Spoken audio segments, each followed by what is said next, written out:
Jonathan Moss from the Captain's Log and champion of the Waypoint Series Showdown.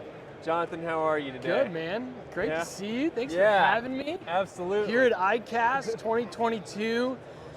Oh, man, this place is crazy. I'm like a kid in a candy store with all the lures, and I love it. I absolutely love this place. I know. No, I just saw that they had an arcade over there, and this whole place is like an arcade. This whole place it's almost is like an overload. arcade. Yeah. And they have the fishing simulator games, and it's there's too much to see. Yeah. Too much to do. You have Only 3 days. Too many meetings. We got to get hit the ground running.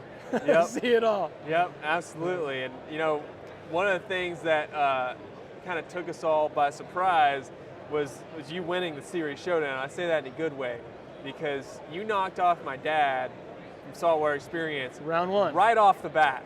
We did a podcast together, and he didn't bring it up, so I didn't bring it up. I didn't want to say anything, but yeah, that was it was just an honor to be in the competition, number one, and then number two, going up against Tom Rowland and Saltwater Experience and Rich. Great show I've grown up watching, a show I've learned so much from, and now it's like, here's the man. And in fact, a couple of people were like, bro, there's no way you're gonna do this. But we have such a strong fan base. There's no way that I could do anything I do without the support of our viewers, our family, my wife. We're very, very blessed. So yeah, we had a really good showing, and once we got past round one, I was like, okay, all right, Jesus, what we doing, man? We got to figure this out. We got to keep hitting and going hard, and we came out on top. So I was very, very blessed by that, and thankful for that, and excited, and dude, it was awesome. Yeah, well, you're taking it by storm, man. I mean, ever since you started, you're kind of just rising up and up every year, and it's so great to just see how excited you are about everything. And it's kind of a fresh new perspective because a lot of these TV shows, and nothing wrong with anything else, but a lot of them are kind of a little salty and hard exteriors, and you just bring this childlike excitement to everything that you do. When I'm not excited about going fishing, I'll take up golf. I'll take up something else, and yeah. I've always been excited about fishing, and that's what I love about being a full-time guide. In addition to the show, is I get to share my passion and my excitement in an intimate way with other viewers and or with my clients. So I love that. I love that aspect. I love that portion of it. But yeah, man, fishing's fun. You're not having fun, dude. What's the point? You know what I'm saying? So love it. So absolutely. And I look at you and I see somebody who has really taken a hard look at their life and what they wanted to do, and ask the higher powers what they think they should do, and you've really been able to follow your passion, and that's something that I think is very easily admired, but something that must have been really difficult to start. I mean, can you take us through the journey of a PE teacher to a full-time guide? I tell you, this is how far back I go with Waypoint. In between classes, I would have, Waypoint was just starting. It was just the website. And Silver Kings was the only thing you could watch on waypointtv.com. And lunch breaks, I'd be in the teacher lounge with my headphones on, like my old school, like come over your head, and I'd be like, hit him, strip, get him. Like me and Rob Fordyce were yelling back and forth at each other. Like I loved the show. And then my brain would switch and I'd go back to the classroom.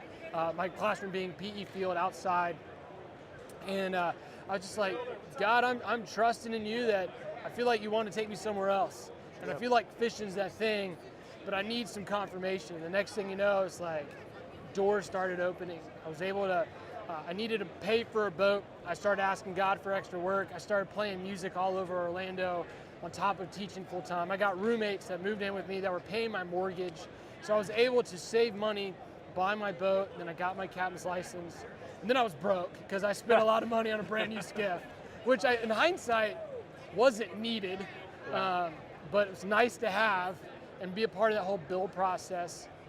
And then the next thing you know, it's like, okay, well, I'm broke, I gotta work one more year, save my pennies, keep playing, keep working, and then trust him that he's gonna continue to provide literally get out of the boat, walk on water, faith kind of moment. And that first month of guiding full time, I mean, I had 12 charters, and I was like, wow, this is nuts. Like, I wasn't expecting 12 trips right off the bat. And then my phone stopped ringing. I think I had 12 charters combined over the next 6 months. Like, it was crazy. So you're doing that and teaching? I was guiding and teaching the same time, but then when I quit teaching, I was just guiding full time. Gotcha. So it was a little scary going, okay, I left consistent income, I left a paycheck, I left insurance, health insurance, to be out on the water. But with anything, when you work hard for something, when you pursue something, when you feel like God is leading your direction, it doesn't mean it's going to be easy, right? But it's going to be worth it. And that's where this whole journey of the Captain's Log has been. And it's still a process, you know? You don't just get viewers. You don't just get companies that want to come alongside you. You don't just get opportunities. It's you have to continue to lower your shoulders like in football and drive through. And if you're not, well, that pad ain't moving. That person in front of you, that lineman, whoever you're going against, isn't going to move unless you're pushing against them. So there's definitely work and behind the scenes, and my wife's here with me. She's incredible. You know, think about I'm on the water 6 days a week. She's at home with 2 little boys. We have a 2.5-year-old and an 8-month-old. So when I get home, I have to switch to dad mode, give her a break, spend time with them, which it sounds like a chore, but I desire that. I want to be with them. But then once they go to bed, then the brain switches back to, okay, charter's done, dad time is done, now it's Captain's Log time. So there's a lot of hats right now, but I enjoy that. Yeah. It sounds hard and difficult, because it is, but I enjoy that, and it's You're a worth hustler, it. man. Well, You're a hustler. and you had mentioned it, where I really believe that my team, Jack just called me right before we got on this. I'm so proud of that kid. You know, he's not a kid, he's a grown man, and I've seen him develop into a better filmmaker, a better, his eyes behind the camera and switching that gear and going behind the computer and making, every season we strive to be better. Because if we're not better, then we're doing you guys at Waypoint a disservice. We're doing our viewers a disservice. So we're always looking to grow and get better and be hungry, and that's who we are. We're just passionate about it. If we're not, and again, having fun. I think about we launched May of 2000, right at the start of the pandemic. I wasn't guiding. No one was traveling. Yep. So I looked at my wife and I was like, let's do this. We just got on with Waypoint. We got a lot of work to do. And so we just hit the ground running. And seeing the progression and the fun that we have on the shoots. I texted the guys the other day and I said, I remember this meal. We just got off a really tough shoot. The weather didn't want to play with us, or didn't want to, the weather was making it really difficult. The fish were being difficult for us. And we were in this Cuban restaurant in Miami, and everybody was staring at these 4 white guys being super loud, you know, having an absolute blast, laughing and cutting up, and just, this is why we do it. You know? The fish stories, the dinners together, the time together, the camaraderie. I love it. And that's the hub of the fishing community. That's what's bringing us all together. So yeah, we're having fun, man. We're having fun. That's what it's about. I'm having fun. You're having fun. We're all having fun. Now, I want to go back to that decision where you left a steady job and a steady income. And, you know, I recently got engaged. I'm sure a lot of, you know, people listening to this right now are in some serious relationships or have some significant others. Tell me about that conversation with your wife. How did you approach that of, hey, you know, I know we're about to get married, but, you know, that steady job I have and that paycheck that's like going to feed our kids and stuff, I'm going to leave that, and I'm going to do my passion. Not just her, but telling her parents, you know, I'm about to marry your daughter and quit my job. Yeah. That was scary. It was difficult. But again, it goes back to, I believe that God is leading me this direction, so I'm just going to trust that he's going to provide. I think about Jonah. You know the story about Jonah and the whale in the Bible. Jonah was told by God to go do something, and he didn't do it. And what happened? He got swallowed by a fish. So I figure if I'm on the water, if I'm not listening, I might get swallowed by a big fish. Yep. So again, it was a difficult transition, but my wife we were dating. She was so supportive, and she said, hey, we're gonna get married. She had a full-time job. She was a nurse at the time. In fact, she just got a director position at the hospital, so she was moving up. She was doing great. So I had that to lean on, but at the same time, I'm competitive, and I didn't want to fail, and I didn't want that to be an option. And so I just knew that if I trust God that He's going to do His part, and I do my part, you can't win the lottery if you don't buy a lottery ticket. So I can't expect God to provide if I'm not willing to put in the work. And so that's what we did, man. We just went after it. Yep. So I get that email all the time. Hey, I'm thinking about quitting my job, or hey, I listened to this podcast and I heard you talk about you doing the same situation. What would you recommend? And a big part of that is, hey, I try to get debt free. I try to have money in the bank, and I just listened and did what I was supposed to do. I just followed directions. Yep. And that was a big part. Again, it's not going to be easy, but when you keep your mind on the focus. I have thinking of Captain Steven, Unashamed Charters in Charleston. He's one of those guys who reached out, same deal, and he just had a goal of 100 days in a row in the water, and It was difficult. It was struggling. With clients? Regardless if he was with clients or if he was by himself, he was going to go 100 days nonstop on the water. Every day he was going to be on the water. Plus he works a full-time job, and he's got a family. So he had boat breakdowns, still got on the water. He had issues where he had to be with this certain thing with his family and do this, whatever. Problems at work, doesn't matter. He had a goal, and he went after it, and he accomplished it. And there's something special about setting a goal, and whether that be fishing, work-related, relationships, or even fitness-related, when you set your mind to something and you go after it and you accomplish it, it gives you all of this confidence. It gives you, it makes you better at what you want to be. So yeah, it's not always easy, but go after it. Go after it and do it. And if you fail, hey, you learned something. You had fun. What did you learn from that failure that you can put next towards your next success? So love that. Just pound it and go after it. That's how my brain works. I always like to ask guides, especially people who come from another job and start to pursue that passion. What was your first client like? My first client, I ran into him. Were you nervous? Did you throw up? I didn't sleep the night before. I don't think I slept the first year. The anticipation, the excitement, the nervousness. Am I going to catch fish? But because my wife was working full time at the hospital, I had a lot of time to go fishing. We didn't have kids, so I spent every day I possibly could on the water to get better, to hone my craft. But this first client in particular, I don't remember his name. I ran into him like a year ago at the ramp. Coolest thing I've ever seen. He brought his own rods and reels. He had one that was a left-hand retrieve, and then he had another one that was a right-hand retrieve. I've never seen anybody do this. And he's That's an older odd. guy. Yeah, and I said, hey, explain to me what you're doing here. And he goes, well, I'm older, so eventually this hand from casting and this hand from reeling is going to get tired. So then I switch it up. And he was good. He was good at both of them, dude. Like he could, it's like what do they call that in baseball? Where he can go both ways and swing both ways. Ambidextrous? Yeah. I was just blown away, and he was good at it. And we were sight fishing. The water was crystal clear. We were pulling a flat. And no joke, he's like, all right, man, I'm getting tired, so I'm going to switch arms. So then I would relocate the boat, reposition the boat, and pull the other direction so that he could cast whatever way he was going. He was going off the bow. So, but yeah, for that first year, dude, I didn't sleep.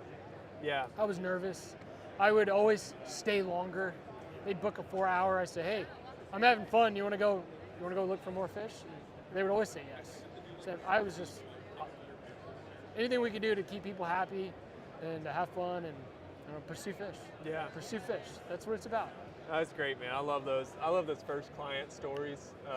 Just hearing from my dad, and me, I was an elk hunting guy, which is totally unrelated to this. But I remember my first client, man. I was in the tent, waking up about to throw up, and I was so nervous, and they, gave me this horse, and I was going to go out on my own, miles away, and I was like, oh my God, I'm 19, 20 years old. I'm not ready for this.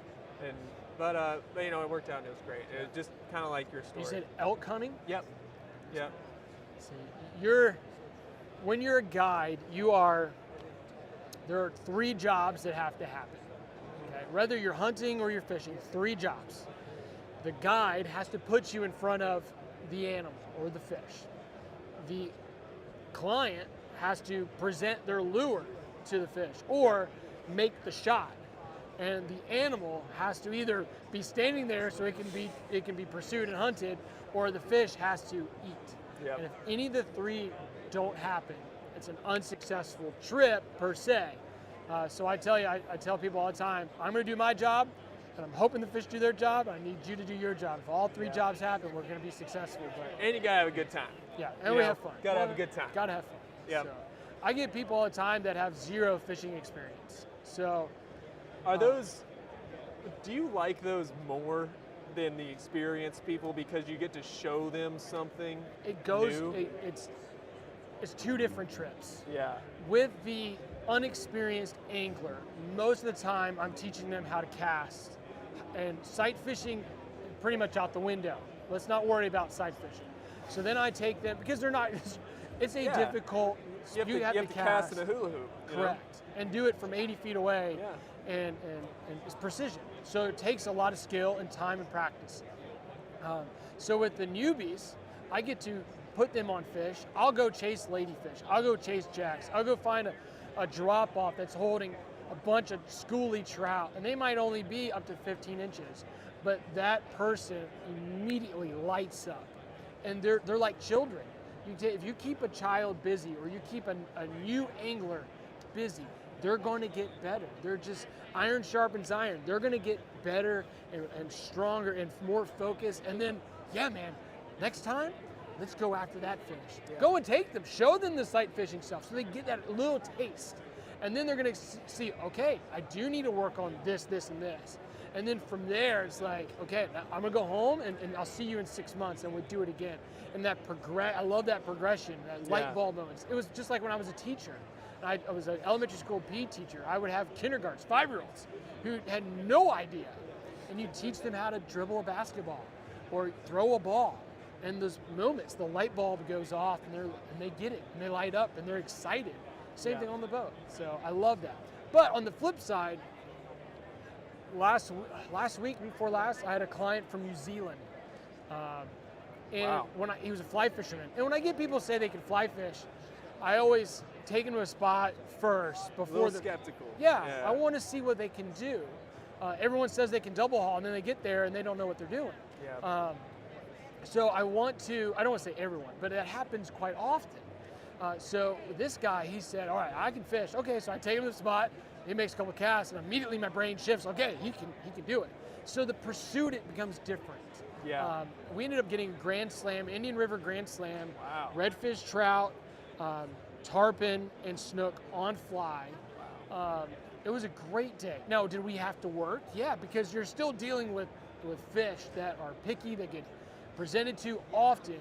So having that angler who has that experience, oh man, it's so much fun. Because then it's like, I'm in the back, I'm pulling, I'm excited, I'm spotting fish, I'm pointing at the fish. All right, 9 o'clock, 50 feet, yeah, I got it. When you see that teamwork, oh dude, I'm getting goosebumps right now because I love that. Yeah. It's the pursuit, it's watching that fish, presenting that fish. And the chemistry on the boat, So you get certain people and you just click. Yeah.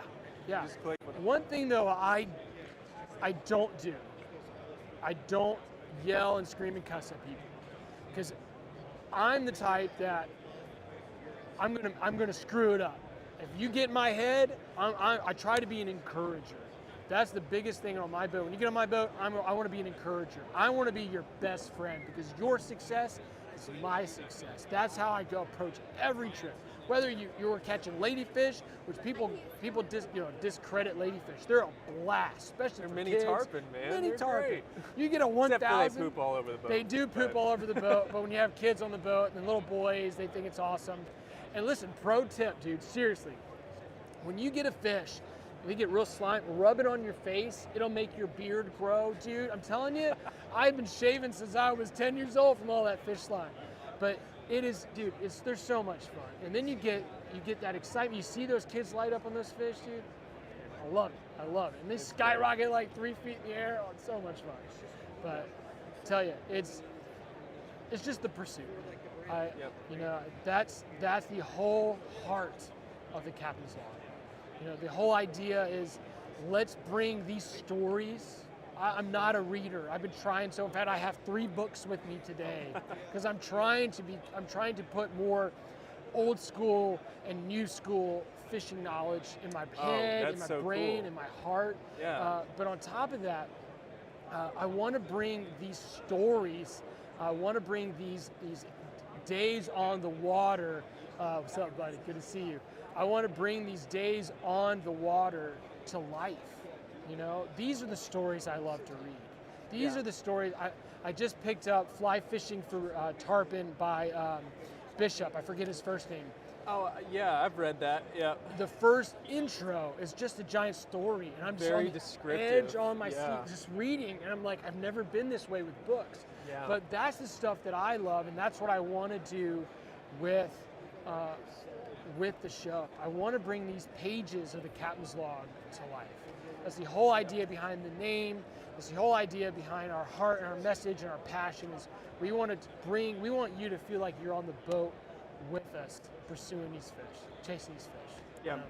And then you get excited about it, and then you want to go and you want to do that. You want to go fish with that guide. You want to travel to Montana and be on the drift boat.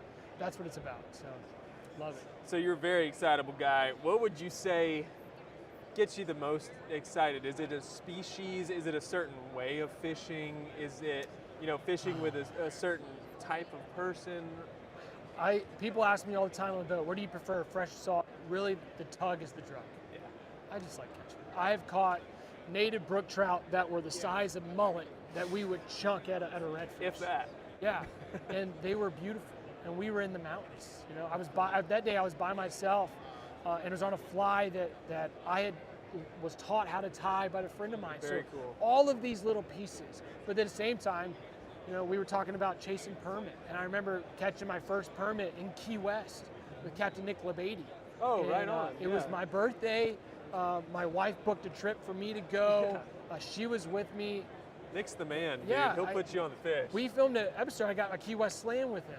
Very cool. It was the season opener of season 2.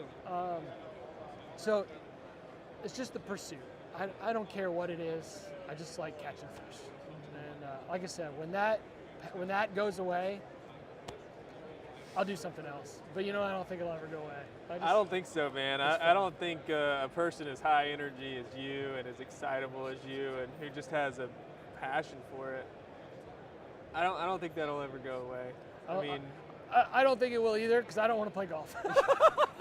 No thanks, man. I'm good. Let's keep pursuing these fish. Yeah, So many fish. I was about to caught. say golf would be a lot more expensive, but then I Frustrating. think about the boat and the lures and gas and everything that you need to fish. It's say instead of dollars to miles, it's dollars to smiles. You know what Yeah. they say? So that's what Yeah. it's about.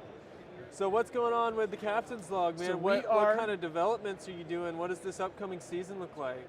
We are about to start filming season 4. Stoked about that. We are looking to hit new areas. We're looking at North Carolina, Alabama, Texas. We're looking at Puerto Rico. All on the coast, or are you doing some inshores or some freshwater too? We're going to do a little bit of freshwater mixed in. I try to do a mix. That's one of the beautiful things about our show is we're not stuck in a box. You know, the Captain's Log isn't just inshore fishing. We're inshore, offshore, freshwater, exotics, fly fishing, spin. So that is all on the works. We were looking at stripers up in the Northeast. Awesome. Maybe even get me out of the boat, do a little wading in Texas. Yeah. Puerto Rico, there's inshore tarpon fishery in Puerto Rico that is unbelievable. But a near shore, catching pelagics like a mile off the beach in Really? like 1,000 feet of water. Like there's a big drop. So there's all these different things that we're looking at. Where is Puerto that Rico? mix? In Puerto Really? Rico, yeah. Huh. I thought we were close with 7 miles in Key West. It's pretty crazy. 1 mile is over pretty there. crazy. It's pretty I crazy. thought that was like only in the So- Pacific with Hawaii. Yeah, so we're the fish that we're catching, they're catching kings and sails, and marlin, Wow. and dolphin, and you're seeing what the people are eating on the beach for lunch. Like it's that close. It's crazy. So these are our next steps for season 4 for the Captain's Log. And we're excited about it, dude. Just traveling and seeing new places, meeting new people, experiencing the cultures, the food, the fishing, dude. All of my favorite F's, man. We're gonna do it all. So Yeah. that's where season 4 is going. No, that's funny. That's my favorite thing about traveling is seeing the culture and seeing the food Yeah. and the different way of living Yeah. that these other people have. Like I remember we went to Christmas Island one time to Oh, Bonefish, awesome. and tiny little place, Yeah. and we were actually there with a doctor from Doctors Without Borders, Okay. and he took us around and showed us the culture and told us all these different traditions and ways of living that they have, and they showed us the emergency room, man, Huh. and it was it looked like a prison cell with a table in there, and it was. Huh. You just feel like immediately blessed. You're like, holy cow! Yeah. Medical attention is very good. We're very blessed to We're have very that. blessed here. Yeah. We're, and so I don't know if it's extreme, but there's people that you're fishing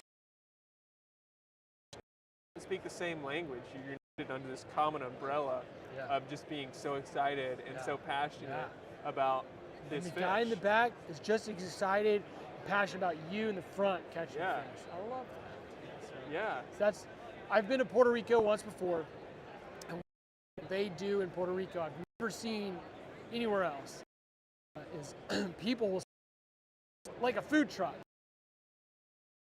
It's just tables and chairs, and you just random people will pull in and you order what you want, and they start cooking it, and they make this seafood dish called acapuria, and it's like a batter that they make into these fish patties, and then they this and empanadas and all these other just good, Puerto Rican food. Oh man, bro, I love that. bro. So that's just one of the benefits. Like a crab.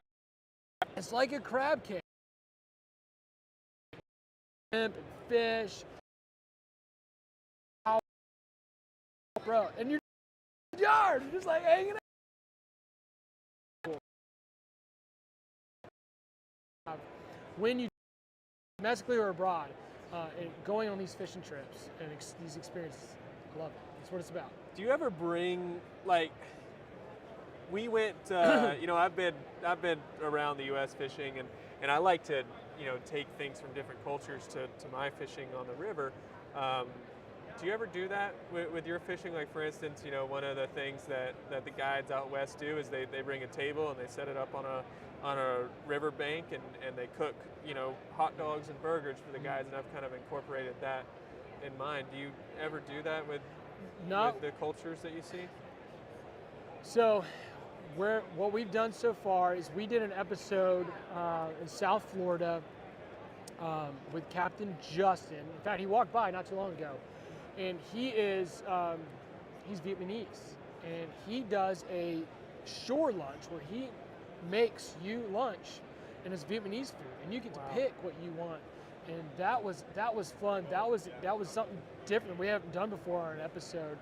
With clients, typically it's an in and out kind of deal where we're not providing a meal, but there's something special about having a meal, whether it be a pre-game meal or a post-adventure meal, where you get to either talk about what you're going to expect the next day or relive those stories from that day.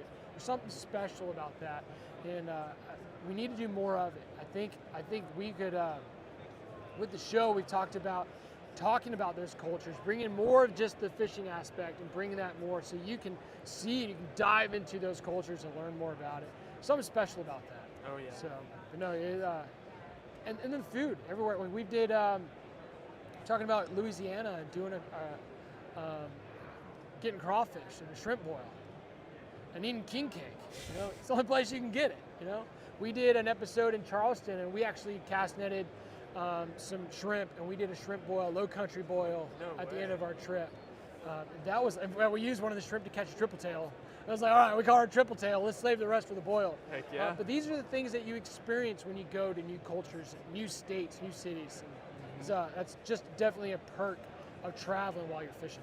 Yeah, absolutely. Well, Jonathan, I'm getting the signal to wrap it up, but it was a pleasure talking to you, Yeah, man. Tell people where they At the captainslog.com, and hit me up on social at the Captain's Log. Send me a message, give us a follow. We'll follow you back. Love to connect with you on all of our social platforms.